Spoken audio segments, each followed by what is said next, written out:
এক দেশে নির্বাচন হবে আগামী ফেব্রুয়ারি মাসের মধ্যে। কোনো শক্তি নাই এই নির্বাচনকে। শেখ মুজিব ক্ষমতা দখল করেছিলেন আর শহীদ জিয়া ছিলেন মুক্তিযুদ্ধের ঘোষক। শেখ মুজিব মুক্তিযুদ্ধে অংশ না নিয়ে ও সম্পৃক্ত না থেকে স্বাধীনতার পর 10 জানুয়ারি ক্ষমতা দখল করেন, কিন্তু জিয়াউর রহমান স্ত্রী সন্তান পরিবার রেখে সরাসরি মুক্তিযুদ্ধে ছিলেন। 1 সেপ্টেম্বর বিএনপির 47তম প্রতিষ্ঠাবার্ষিকীর সমাবেশে এমন বিস্ফোরক মন্তব্য করেন দলটির ভাইস চেয়ারম্যান শামসুজ্জামান দুদু। তার দাবি, শেখ হাসিনার মতোই শেখ মুজিবও ক্ষমতায় থেকে হাজারো মানুষকে হত্যা করেছিলেন। শামসুজ্জামান দুদু বলেন, শহীদ জিয়া এমন ব্যক্তি যিনি 26 মার্চ স্বাধীনতার ঘোষণা দিয়েছিলেন, স্ত্রী সন্তান পরিবার রেখে সরাসরি মুক্তিযুদ্ধে ছিলেন, নেতৃত্ব দিয়েছিলেন।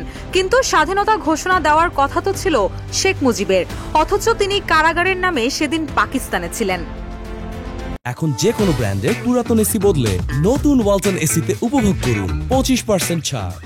তিনি আরো বলেন, বিএনপিকে শেখ হাসিনা নির্যাতন করেছে, নিপীড়ন করেছে, হয়রানি করেছে, প্রায় 10,000 মানুষকে হত্যা করেছে।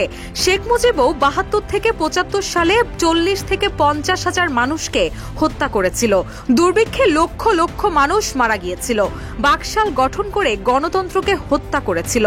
আর শহীদ জিয়া 1975 সালে 7 নভেম্বর সিপাহী জনতার লড়াইয়ের মধ্য দিয়ে রাষ্ট্র ক্ষমতায় এসেছিলেন। তিনি এদেশকে বিশ্বে আধুনিক রাষ্ট্র হিসেবে গড়ে তুলেছিলেন।